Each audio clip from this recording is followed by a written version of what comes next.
Эффект Даннинга-Крюгера – это метакогнитивное искажение у низкоквалифицированных людей, которые делают ошибочные выводы и принимают неудачные решения, но не осознают эти ошибки из-за неполноты знаний, умений и навыков, приходя к ложному определению пределов компетенции и завышению представлений о своих способностях даже в незнакомых областях знаний и впервые совершаемых действиях.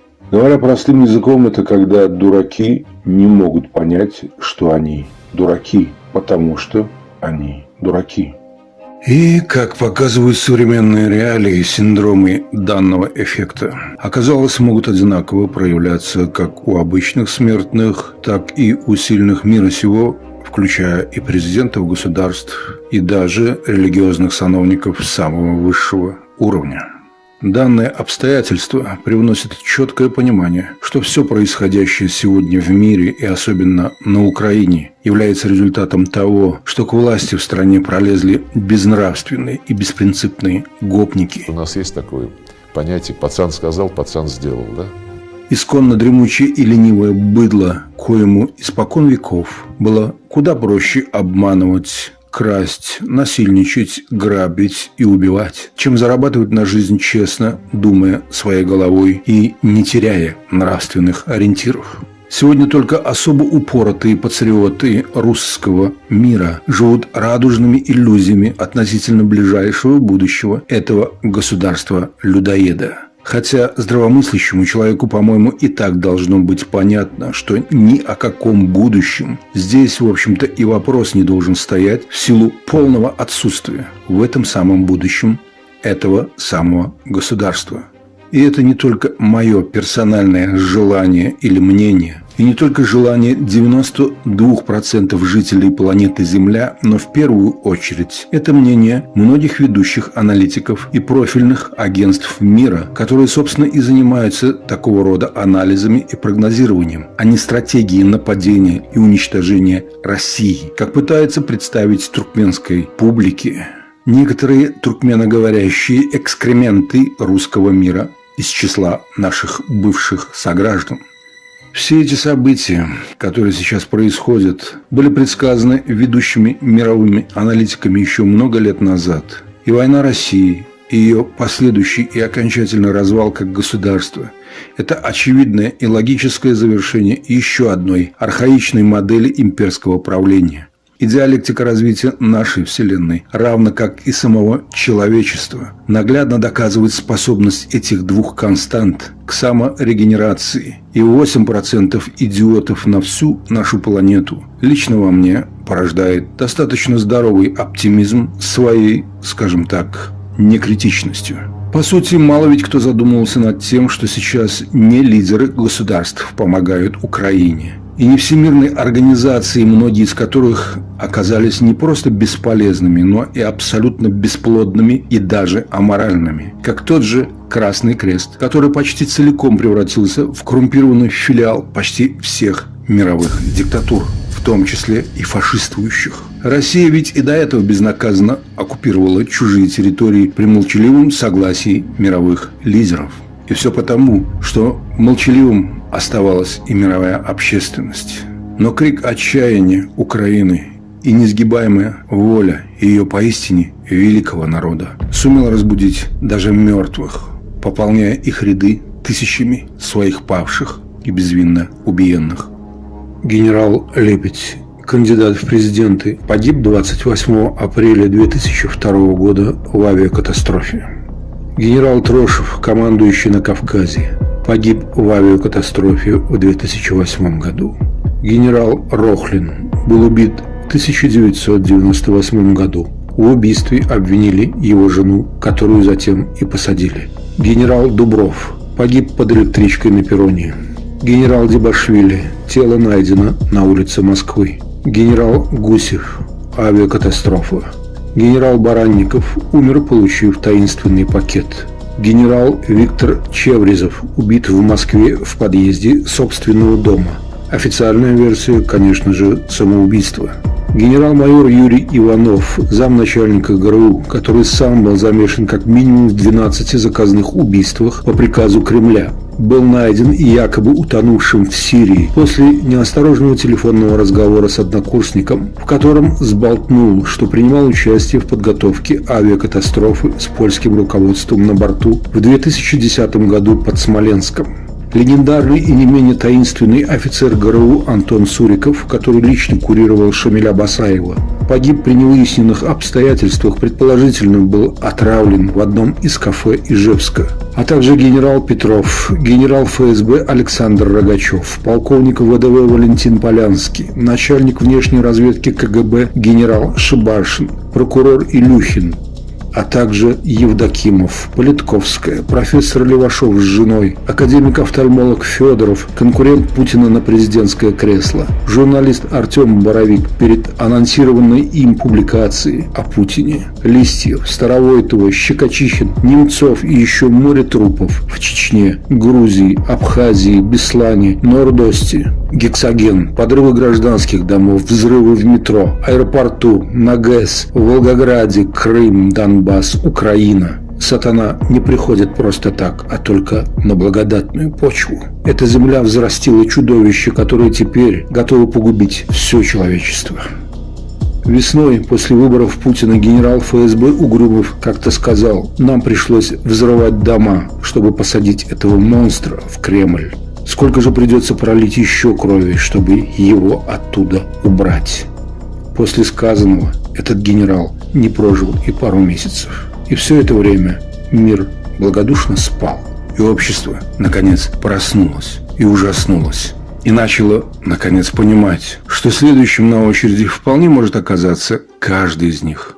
Их дети и близкие, и земля, на которой они пока еще живут благополучно. Равно как жили и украинцы до 24 февраля. Именно поэтому гражданское общество каждого государства мира стало требовать от своих руководителей кардинальных мер и наглядных результатов в борьбе с этой коричневой чумой 21 века, выползшей откуда-то из окончательно разложившихся и вонючих мокшанских болот Московии. И результаты эти оказались намного неожиданнее, чем можно было представить. Эта война заставила Путина выложить все свои козыри сразу и бездумно, поскольку воспаленный страхом мозг плешивого недоимператора уже не способен контролировать даже собственную неадекватность. Не говоря уже обо всех этих стихийных процессах, запущенных им самим же в силу убогости его собственного ума.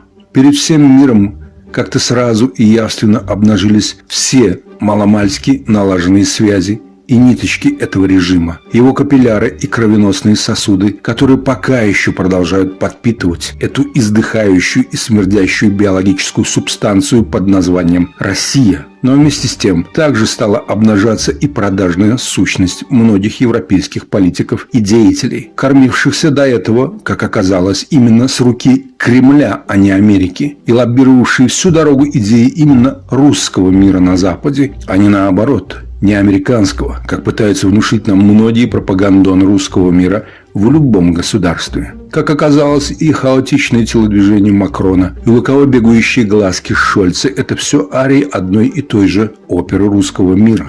Но, возвращаясь к России, можно смело утверждать, что самым главным, по моему мнению, результатом всех этих неадекватных многоходовочек плешивого карлика стало развенчание различных мифов-страшилок о России, среди которых самым главным мифом был, конечно же, миф о боеспособности и непобедимости русской так называемой армии и ее вооружения. Как оказалось на проверку, та самая непобедимая армия за всю свою историю от начала и до конца являлась и является сплошным фейком. Как явилась фейком и сама эта недоимперия с ее экономикой, так называемым братством народов, нравственностью, с ее скрепами и даже культурой. История, она ведь циклична. Как и сама наша жизнь, и многие процессы в ней имеют свойство повторяться. Но предводителю орков об этом сообщить, видимо, забыли.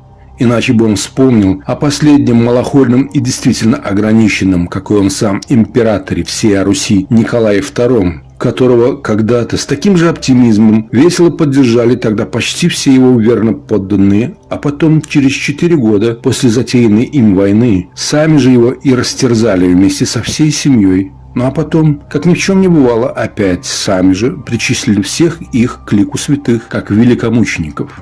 Но чтобы исключить неконтролируемое слюноотделение у некоторых лишних хромосомных Z-патриотов относительно величия их любимой империи, Россия действительно самая большая страна, 85% из которой просто непригодны для жизни.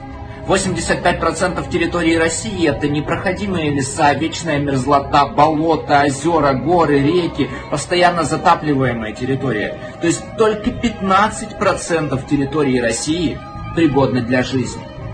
Чтобы вы понимали, это чуть больше Судана и намного меньше Казахстана. Еще величие. Общая численность населения России 144 миллиона человек. Довольно-таки много, но из них 60% это старики, дети и инвалиды. И только 20 миллионов это трудоспособные мужчины. Из них, я прочту, 1 миллион сидит в тюрьме, 1 миллион служит в МЧС, МВД и ФСБ, 4 миллиона хронические алкоголики и 1,5 миллиона наркоманы. Еще величие. В России идет борьба с коррупцией. В России есть 160 контролирующих органов, которые могут прийти к любому своему гражданину за взяткой. Возможно, вы не знали, но в России ежегодно дается примерно 3 миллиарда долларов взяток. Еще величие. Средний россиянин потребляет 18 литров спирта в год. В 2021 году без вести пропало 55 тысяч человек. Около 2,5 миллионов детей в возрасте до 14 лет избиваются родителями. 50 тысяч детей ежегодно убегают из дома, спасаясь от семейного и в том числе сексуального насилия. В России более 2 миллионов сирот. Количество преступлений сексуального характера в России увеличилось за 3 года в 25 раз. Еще величие. Каждую минуту умирает 5 человек, а рождается 3. 30% детей рождаются вне брака. Только в Сибири за последние 7 лет исчезло 11 тысяч деревень и 290 городов. 26 тысяч детей не доживают и до 10 лет. Ежедневно умирает по 50 младенцев.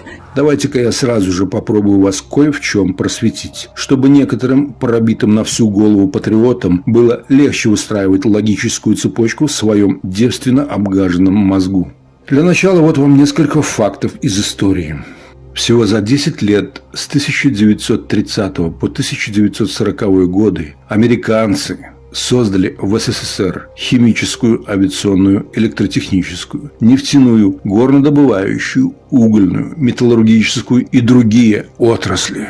Крупнейшие в Европе заводы для производства автомобилей, тракторов, авиационных двигателей и другой продукции. Например, знаменитый Сталинградский тракторный завод СТЗ был целиком построен в США, размонтирован, а потом на 100 судах перевезен и собран в СССР. На этом заводе были созданы и первые советские танки. Знаменитый Днепрогресс построила американская фирма Cooper Engineering Company совместно с германской компанией Siemens. Горьковский автозавод ГАЗ был построен американской компанией Austin. Теперешний АЗЛК построен по проекту Форда. Знаменитая магнитка – точная копия металлургического комбината в городе Герри, штат Индиана. Фирма Albert Kahn Incorporated спроектировала и построила 500 советских предприятий.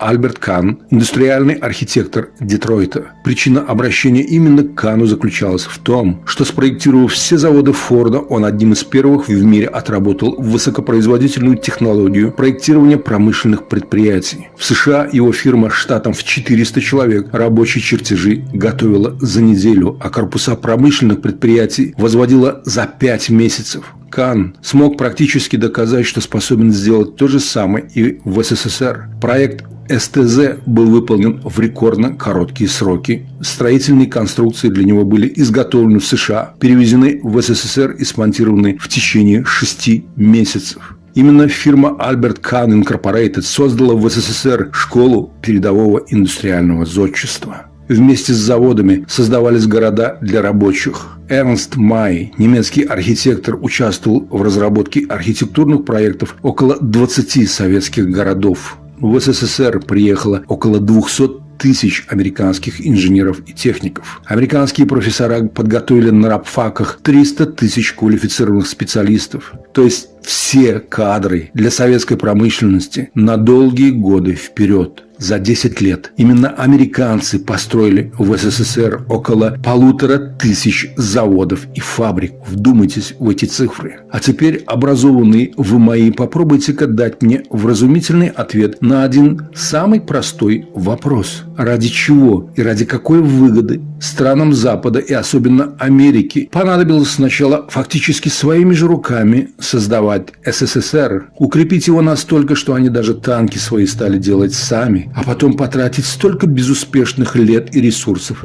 на уничтожение своего же творения, своего же детища? Кто-то из вас может дать мне логический ответ на этот простой, казалось бы, вопрос? Повторяю, для особо упоротых, логический ответ, а не параграфы из кремлевской методички. Казалось бы, если следовать логике, то Западу фактически и делать ничего было бы и не надо, чтобы множество раз наблюдать, как мимо него проплывает труп России. Взять хотя бы ту же самую Вторую мировую войну, которую Россия фактически сама же и затеяла вместе с Германией, насилуя Польшу в 1939 году. С вами не согласиться, когда вы сейчас сказали, что если бы мы были разделены, мы не победили бы в войне.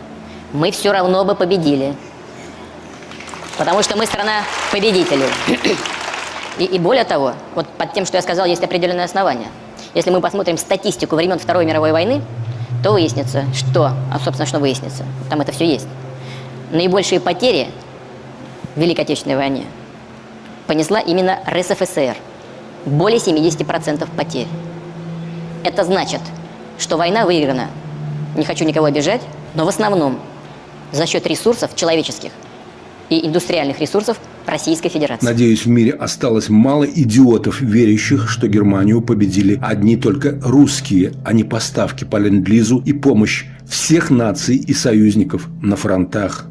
Гитлеровская Германия была разгромлена и раздавлена коалицией 3 великих мировых держав: Британской империи, Соединенных Штатов Америки и Советского Союза.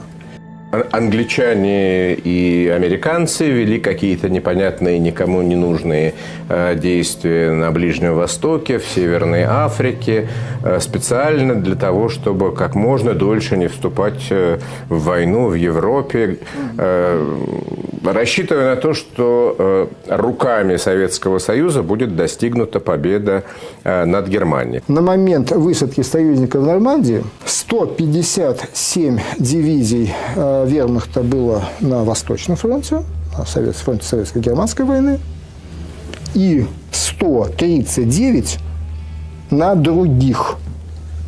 Что такое другие? Это Скандинавия, что-то было в Норвегии, много было на Балканах, 26 в Италии, если память не путаю, по-моему, 35 или 40 во Франции, ну и, собственно, в самой Германии еще было 9 дивизий. То есть чуть меньше половины сухопутной армии было не на Советском фронте. По поводу авиации тут и спорить не о чем. 2/3, а потом и 3/4 авиации занималась тем, что пыталась защитить Германию от сокрушительных, уничтожающих ударов союзной авиации. Все, туда ушел в стол. Восточный фронт стал абсолютно периферийным. Что же касается войны на море, то вся война на море от первого до последнего выстрела, от первого до последнего дня велась нашими западными союзниками против Германии. По эту войну, если восстановится 1000 человек, хоть в Киеве, хоть в Москве, если кто-то что-то и слышал, скажет, ну при чем тут это? Ну вот они, вот Курская битва, битва под Сталинградом, вот события войны, что какие там корабли плавают. Давайте немножко посчитаем. На производство подводных лодок, скажем так, немцы за время войны для того, чтобы вести эту войну, в своих отчаянных попытках задушить Британию морской блокадой, немцы сделали 1113 подводных лодок. И я не оговорился. Ну, столько не бывает. Столько подводных лодок не бывает. Но они их сделали. Только по совокупному весу произведенными немцами за время войны подводные лодки в 2 раза превышали вес всех произведенных танков. Но это по весу. Это такой достаточно грубый подход к делу. Подводная лодка сложнее. Она потребляет гораздо больше человеческих ресурсов, интеллектуальных, сложного оборудования, сложных материалов и так далее. Это очень сложное устройство подводная лодка. Танк непростой, но подводная лодка еще сложнее. То есть фактически производство только подводных лодок пожрало у них огромные ресурсы. И если бы оно их не пожрало, то на Восточном фронте могло бы быть в 3 раза больше танков. И это только начало длинного разговора. А для того, чтобы эти подводные лодки могли достигать успехов, а в 1942 году они потопили 6,7 миллиона тоннажа. Что такое 6,7 миллионов? Советский Союз, огромный Советский Союз, имел морской торговый флот 1,8. Вообще. Вот накопленный со времен царя-батюшки. На самом пике советского величия в 70-х, 80-х годах десятками лет строили суда, покупали суда, строили, покупали и довели совокупный тоннаж советского морского флота до 4,5 миллиона. А немцы потопили 6,7 в одном только 1942 году. То есть масштаб этого сражения в Атлантике гигантский. Он потреблял огромные ресурсы, и в частности, для того, чтобы подводные лодки могли топить, их кто-то должен был обеспечивать разведкой. Огромное количество авиации, лучшие немецкие самолеты, так называемый «Урал-бомбер». Делали они такой 4-моторный бомбардировщик «Хенкель», который должен был разбомбить советские заводы на Урале с большой дальностью полета. И ни один «Урал-бомбер» над Уралом не появился. А где же они? А все они были над Атлантикой. Сделали их примерно 900 штук. Обеспечили разведку и наведение этих самых подводных лодок. Идем дальше. Воздушная война. 10 тысяч зениток стреляло в небо над Германией. Одна зенитка по деньгам в рейхсмарках – это 4 противотанковые пушки. Самые лучшие, какие у немцев были, ПАК-40, которые, к несчастью, пробивала советский Т-34 с вероятностью 98%. То есть, если попал, то пробил. А если пробил, то значит от экипажа уже нечего хоронить. Там 76-миллиметровый калибр, и там уже от экипажа не остается ничего. Вот. Если бы они не сделали 10 тысяч зениток, то на Восточном фронте появилось бы, соответственно, 40 тысяч таких пушек. А в реальности было 12 тысяч. И так далее, так далее, так далее. Эта морская война, воздушная война отобрала у Германии гигантские ресурсы. Они не безграничны. И только за счет этого они оттянули, сняли с Восточного фронта огромные силы. Ну, кроме того, как мы прекрасно понимаем, они воевали в Северной Африке, где лишили немцев последнего шанса на победу в войне. Почему? Потому что если у них и был шанс, это не я цитирую немецких генералов, о чем они много писали после войны. Если у нас и был шанс в этой войне выкарабкаться, он был на Средиземноморском театре. То есть прорваться к нефти Ближнего Востока, забрать эту нефть себе и лишить англичан этой нефти. То есть перевернуть стол. Ну, для этого им нужно было захватить Египет, форсировать Суэцкий канал. Для этого надо было удержать Мальту, для этого надо было удержать Сицилию, для этого надо было добиться морского господства на Средиземном море и так далее. Что они пытались сделать? Откуда их англоамериканцы и вышибли. Как мы знаем, дело закончилось пленением 250 тысяч германо-итальянских войск, этим самым разгромом, подал аэрообменом и так далее. Раз. 1943 год союзники высаживаются в Италию. На Сицилию. На Сицилии сначала, Сицилия, потом в Италии. И это заставляет Гитлера снимать танковые дивизии с Курской дуги, о чем как-то не очень рассказывали советские историки. Да что там говорить про 1943 год? Осень 1941-го, Великая битва под Москвой. Гитлер снимает 6 из 20 истребительных авиаполков, у них называлась авиагруппа, 6 из 20, и отправляет их на Мальту. Это плохо вставляется в голову советского человека. Великая битва за Москву и какая-то Мальта. Где это Мальта? А Гитлер думал по-другому. Мальта – это островочек в Средиземном море, без контроля над которым нельзя было осуществлять снабжение группировки, которая была Роммеля, группировки в Северной Африке.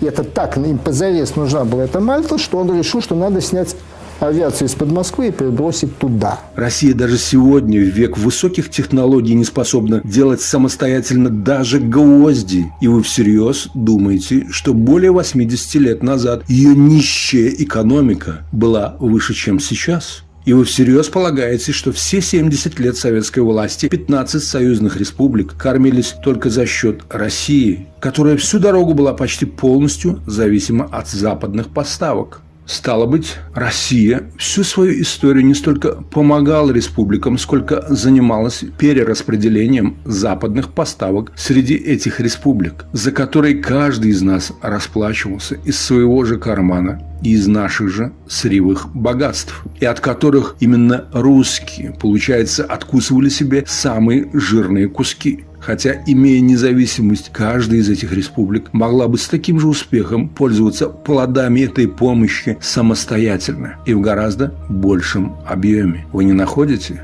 В общем, получается своего рода менеджмент, но чисто по-бандитски, исключительно в свой карман. И по классическим канонам логики получается, что Западу, чтобы развалить Россию, было бы куда проще просто дождаться окончательного распада этого недогосударства, не делая при этом абсолютно ничего, от слова «совсем». А потом без всякого геморроя растащить ее по частям. Но все это время цивилизованное сообщество почему-то всячески пыталось помочь России обрести, наконец, долгожданную независимость и свободу. Дать российскому населению образование и достойное будущее. Причем, если даже верить официальной российской пропаганде, то Запад делал все это вопреки всякой логике и здравому смыслу.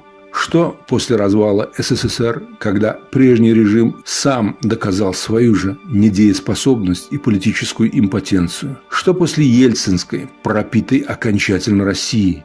Это ведь именно Запад вечно вытаскивал Россию из всякого говна, в которое та вечно умудрялась вляпаться. Впрочем, что еще можно ожидать от народа, у которого даже главный сказочный герой – вечный дурак, не слезающий с печи, который, не желая работать даже дрова в сказках, заставляет приносить волшебную щуку. Народ, у которого даже богатыри сначала по 30 лет валяются на печи, а проснувшись и хлебнув боярышника, лезут ко всем мериться силушкой богатырской, а проще говоря, кошмарить всех вокруг. А после того, как им основательно отшибают их тупые рога, сразу включает режим терпилый, либо стараются пролезть к тебе в друзья. И самое смешное, что в отличие от своего великорусского стада, кормчие этой быдломассы под названием Россия таки тоже предпочитают жить и наслаждаться на том же самом ненавистном им Западе. Как и их многочисленные выводки, любовницы, любовники, охранники и даже собаки с дрессированными журналистами. Тогда скажите мне, плиз, это что, тоже происки Запада и Америки? Это, видимо, именно Запад учит этих варваров жить в вечном говне и делать вид, что оно не ихнее. И правильно кто-то заметил, что у русского человека извечные две мечты – это разрушить Америку и переехать туда жить. Хотя последовательность действий может быть и наоборот, ведь это так по-национальному, так по-русски разрушать все, к чему прикасаешься, и превращать в дерьмо все вокруг, где живешь.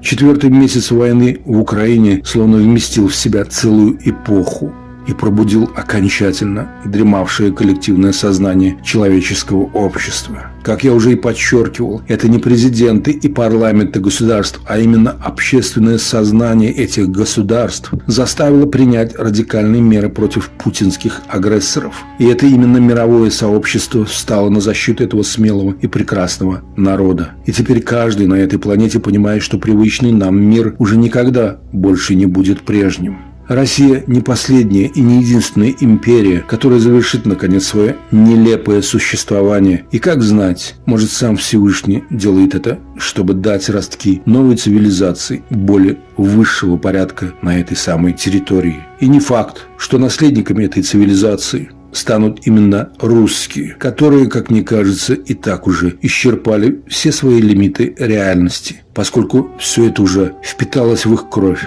даже на уровне самых либеральных взглядов. Вот это вот менторство и вечное желание поучать весь мир, думая, что все вокруг тупее, чем они. Начиная с покойника Задорнова и заканчивая сегодняшним Невзоровым, который как не рядился в одежду праведника, а умудрился таки проколоться на элементарном, безмерно рьяно защищая засланную режимом Овсянникову. А вы разве не знали, что в России уже лет как 10 нет прямых эфиров? И уж кто-кто, но сам Невзоров-то должен был об этом знать. Тогда каким образом это якобы возмущенное взбрыкивание Овсянниковой в прямом якобы эфире за спиной у ведущей пролезло в широкую сеть, не будучи уничтоженным сразу же? Но самое удивительное даже не то, что после всего этого скандала ей позволили спокойно уехать из страны, а то, что она уже, получив даже гражданство Украины, опять вернулась обратно в свою Россиюшку, когда ее обман был раскрыт. А раскрыли его простой блогер и неравнодушные граждане, которые своими подписями поддержали петицию того самого блогера. Кстати, сейчас он выставил еще одну петицию, но уже против другой лицемерки в овечьей шкуре Чулпан Хаматовой. Или, к примеру, возьмем режиссера Кирилла Серебренникова, который, разжевывая очередные сопли о культуре вне политики, тем не менее отчаянно пытался быть адвокатом своего кормильца, кровопийцы Абрамовича. А ведь все эти люди имеют миллионы фолловеров по всему миру и, стало быть, играют немалую роль в формировании их сознания. И, стало быть, наравне с самими диктаторами несут такую же ответственность за все происходящее сегодня. Ученые утверждают, что по статистике 80% населения Земли гипнабельны, то есть подвержены воздействию гипноза, а стало быть и чужого влияния. И только 20% обладают врожденным иммунитетом от какого бы то ни было воздействия извне. Но при этом была обнаружена еще одна очень интересная закономерность. Чем образованнее и начитаннее человек, тем больше сопротивляемость его мозга к любым видам вторжения в его подсознание. Уже мало для кого является секретом тот факт, что воздействие пропаганды гораздо более сильнее и разрушительнее, чем любые виды оружия. А безграмотность, как утверждал Луций Сенека, доверчива и легкомысленна. И чем сильнее сжимается санкционная удавка на шее у Путина, тем сильнее и чаще стали лопаться гнойники российской пропаганды, теперь еще и замешанные на благодатной национальной почве бывшего постсоветского пространства. К примеру, сегодня весь мир справедливо считает Туркмению закрытой страной с неадекватным президентом. На первый взгляд все логично и вроде бы верно, но почти никому и в голову не приходит тот факт, что Туркменистан уже очень давно, фактически со дня смерти Ниязова, первого президента Туркмении, уже никогда больше не являлся собственностью туркмен. И незаконно взошедший на престол Бердымухамедов тоже лишь формально глава государства, как и его преемник, его малохольный сыночек Сердар. На самом деле они оба лишь марионетки в ловких и натруженных руках кремлевских кукловодов. Мало кто знает, что Бердымухамедову и вся его королевская срать в лице родственников, министров и прочей нечисти могут позволить себе питаться лишь объедками с барского русского стола, поскольку основная часть с продажи природных богатств республики все эти годы непрерывным потоком текла и продолжает вытекать на задний двор Москвы. После развала СССР Россия из Туркмении никуда не уходила.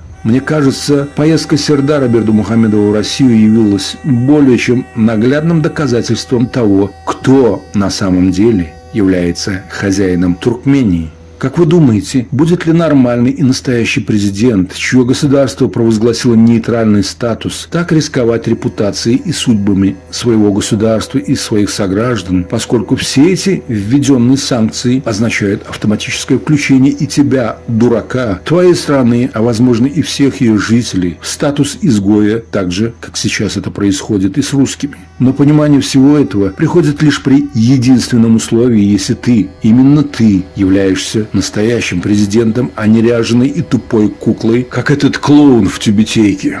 Посмотрите внимательнее на взгляд Путина и на отрешенность Бердымухамедова-младшего. Типичная сцена удава и кролика, или, если хотите, хозяина и раба. К тому же, хорошо зная косноязычие обоих Бердымухамедовых, которые без суфлера и шагу не сделают, то сразу становится понятным, чьи спичрайтеры писали для Сердара текст. Туркменистан, так же, как и Казахстан или Узбекистан, для России своего рода черный ход или экстренный резерв. через которую он и сейчас продолжает успешно перетаскивать как грузы, так и людей и финансовые потоки. Российские и белорусские компании регистрируются у нас, получают казахстанские номера на свои большие грузы, выбирают бланки разрешений, так называемые дозволы, и беспрепятственно въезжают и выезжают из Европы под флагом Казахстана. Думаете, с чего вдруг Туркменистан открыл рейсы на Казань и на Эмираты? Думаете, каким образом путешествуют по миру вагнеровцы? Думаете, почему сами туркмены ни за какие деньги не могут попасть до сих пор на эти открытые уже вроде бы как рейсы? Чего боятся туркменские власти и насколько они самостоятельны в своих решениях? Вопросов много, но в силу отсутствия реальной власти в Туркменистане на данный момент ответственность за происходящее брать никто не хочет, да и не в состоянии в силу полной государственной и политической деградации. На данный момент Туркменистаном правит филиал все той же путинской мафии, но как бы с национальным замесом, где надзирателями выступают все те же пригожинские вагнеровцы, которые ради забавы весело пинают туркменских министров и остальных чинуш. Именно поэтому сегодня все методы преступной политики самозванного руководства Туркменистана имеют стопроцентное совпадение с политикой Кремля. Поэтому пусть никого не обманывают напускные потуги к самостоятельности. Руководство Туркменистана, которое без приказа Плешивого и шагу не сделает, и демонстративный приезд в Россию Сердара Бердумухамедова по первому же свистку Путина должен был наглядно показать всему миру именно публичную верность каждой собаки из вольера Плешивого. Как и на том самом, уже вошедшем в историю заседании Совбеза России, где Путин повязал всех кровью. Помните этот его взгляд? Повторяю, пусть никого не обманывает та внешняя картинка, что нам пытаются выдать за истину, в том числе и с Токаевым, которого сейчас пытаются изобразить чуть ли не героем, противостоящим диктатуре России. Хотя все казахи прекрасно и давно знают, чьей собакой является этот убивец собственного народа, предоставляющий свои суда для перевозки ворованного в Украине зерна и металлов. А по сведениям, что публикуют казахские активисты, еще и денежную помощь в размере 6,5 миллиардов долларов. И в качестве подтверждения моей правоты как раз самый последний случай задержания Турции ворованной украинской пшеницы на казахском танкере «Жибек-Джолы», который Турция просто взяла и отпустила. Надо заметить, что Эрдоган, как и Пыня, уже слишком засиделся у власти и перестал понимать, что попытка усидеть на двух стульях, как правило, заканчивается разрывом седалища.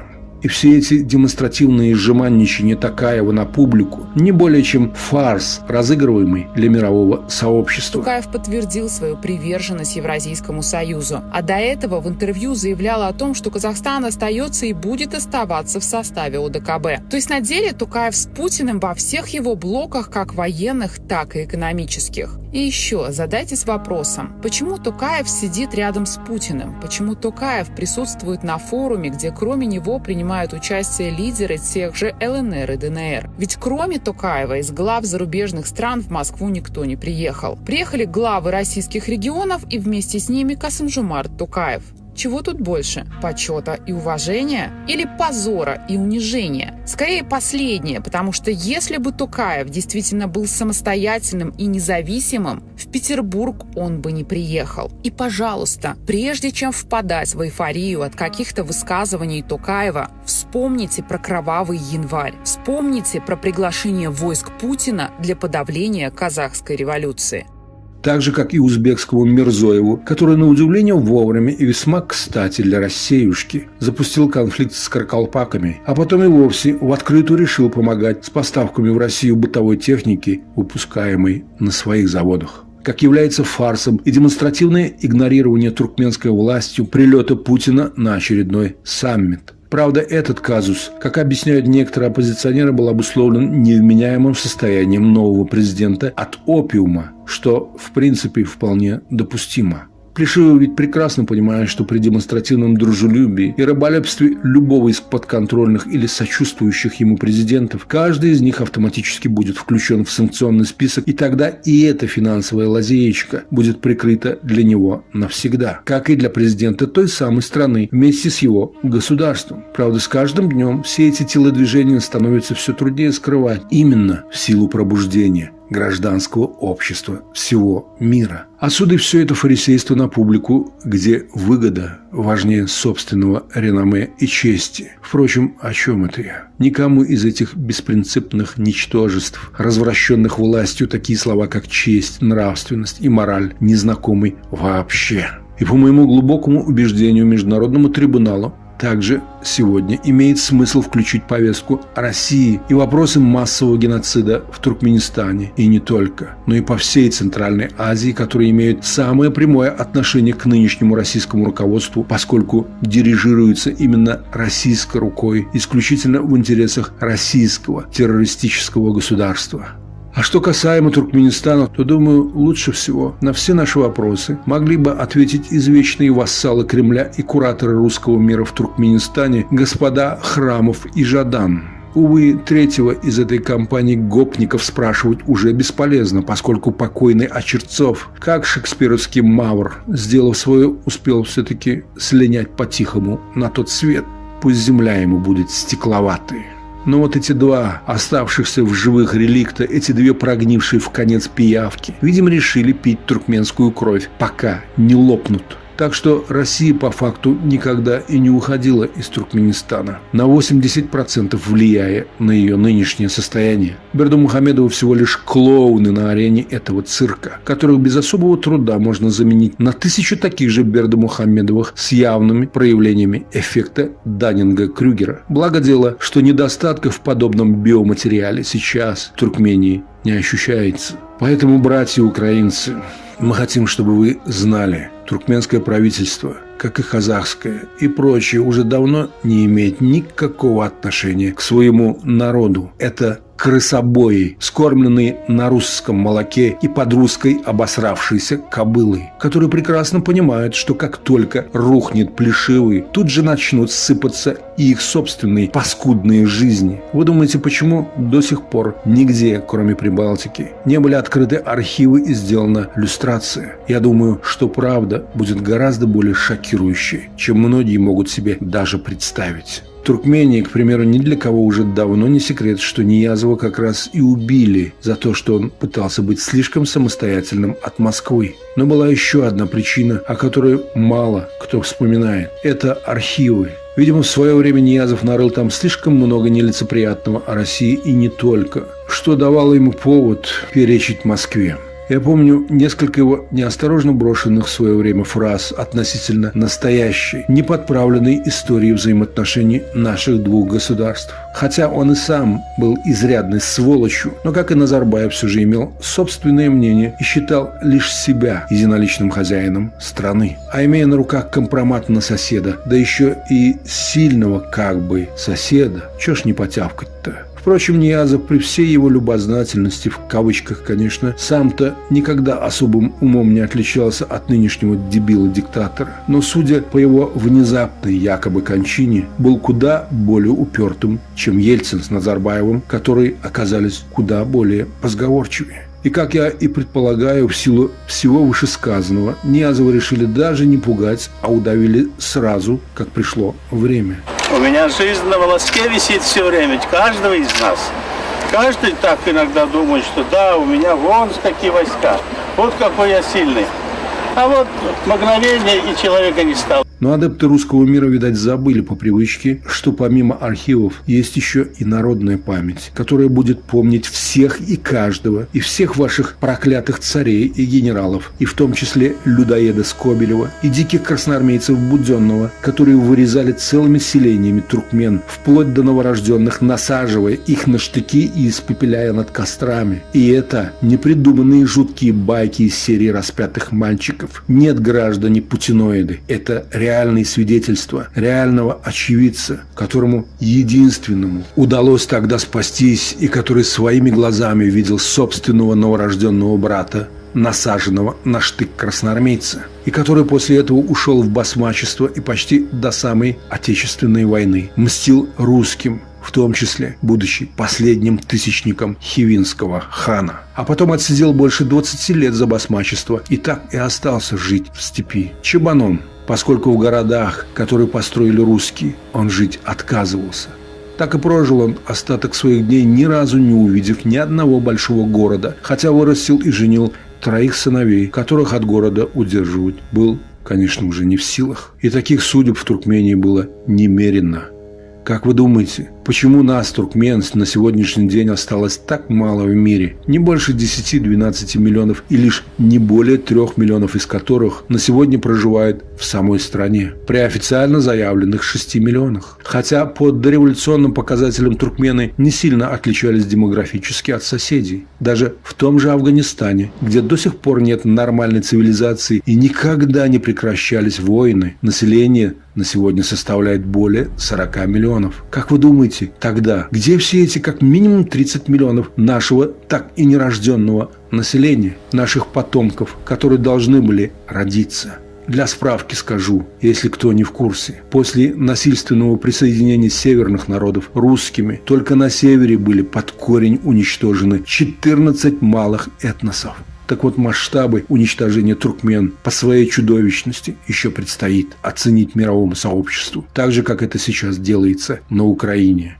Сегодня я с болью вынужден наблюдать, как величие моего гордого некогда народа низвели до скотоподобного уровня, начисто вытравливая из сознания людей хоть малейшие признаки нравственности и порядочности. И во многом, я бы даже сказал, в основном ответственность и вина за это величайшее нравственное преступление рано или поздно будет нести каждый пропагандист этого ублюдочного поганого русского мира, независимо от национальности, страны проживания и социального статуса. Тем более, что мы уже имеем, как я говорил, подобные прецеденты, когда простой блогер сумел призвать к действию власти Швейцарии, где свиноматка Путина Алина Кабаева пыталась получить убежище и гражданство. И даже в этом государстве, как выяснилось, существует достаточно неслабое пророссийское лобби. Потому я и повторяю для особенно глухих: рука Москвы – это не образное выражение, а буквальное. Но все дело в том, что вышеобозначенная длань, если и была когда дееспособной, то времена эти остались в былинах да байках их окончательно деградировавшего потомства, поскольку природная лень, вороватость и дремучесть их наследников полностью атрофировали последние остатки человечности. Если допускают так называемыми солдатами-освободителями вчетвером насиловать ребенка, пока тот не умирает от разрывов. И таких примеров не один десяток и с более младшим возрастом, которые уже задокументированы Международным трибуналом.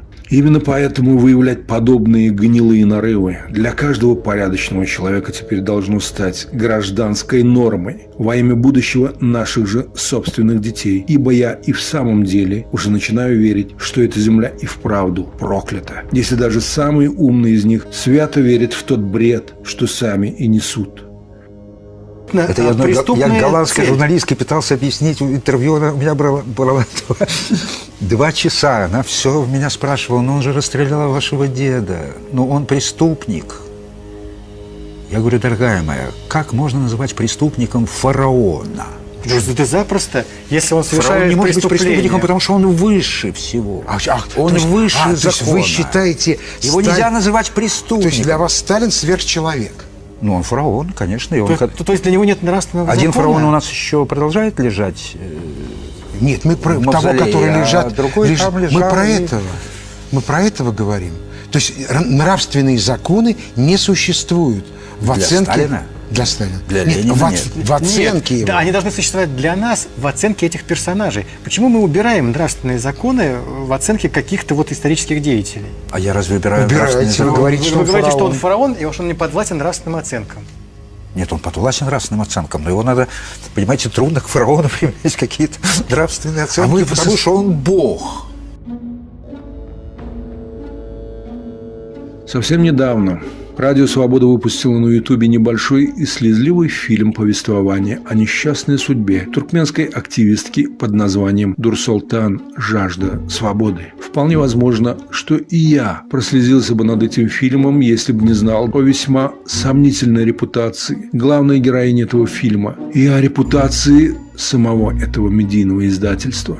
И поскольку в моем сюжете разговор идет в том числе и о различных методах воздействия сегодняшней пропаганды, то и я в противовес этому лицемерному творению, не мудрствуя лукаво, решил назвать свой сюжет приблизительно так же, но с другими, совершенно полярными акцентами. Туркменистан. Цена свободы. Но это же будет во второй части моего фильма, который я постараюсь выпустить в самое ближайшее время. Поверьте, там будет достаточно много интересных материалов и фактов о прошлом, и особенно о настоящем Туркмении и ее народа, об особенностях и менталитете нашей нации, о том, кто и как влияет и управляет сегодня сознанием нашего народа и, стало быть, несет полную ответственность за то, что происходит сегодня на моей родной земле, и о неизбежности самого сурового наказания для каждого из них. Ну и, конечно же, я постараюсь максимально развернуто ответить на многие вопросы своих подписчиков, в том числе и своих оппонентов. Ну и помимо прочего, вас ждет еще не один сюрприз. Не пропустите. Ставьте лайк, чтобы это видео посмотрело как можно больше народа, и подписывайтесь на мой канал. Обещаю, будет еще интереснее.